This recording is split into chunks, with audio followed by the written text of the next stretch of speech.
Sergio Bolognino, ritenuto un esponente dell''ndrangheta da un decennio, trasferitosi in Veneto, aveva ricevuto in primo grado una condanna a 20 anni dopo l'operazione Camaleonte per reati commessi tra Padovano, Veneziano e Trevigiano e a 13 e mezzo in appello a Bologna per il processo Emilia. Nell'aprile del 2013 a Galliera Veneta aveva anche picchiato Stefano Venturin, titolare dell'azienda AGS, e minacciato la moglie.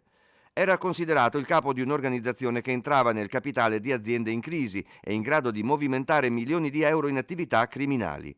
L'importante inchiesta Camaleonte aveva scoperto questo e Bolognino era ricorso in appello a Venezia sia per i reati commessi in Veneto sia per quelli finiti a processo in terra emiliana. Il suo avvocato, chiedendo la continuazione fra più sentenze, istituto previsto dal Codice di procedura penale, in accordo con la pubblica accusa, ha trovato un'intesa sulla pena finale, che riguarda più sentenze per lo stesso tipo di crimine.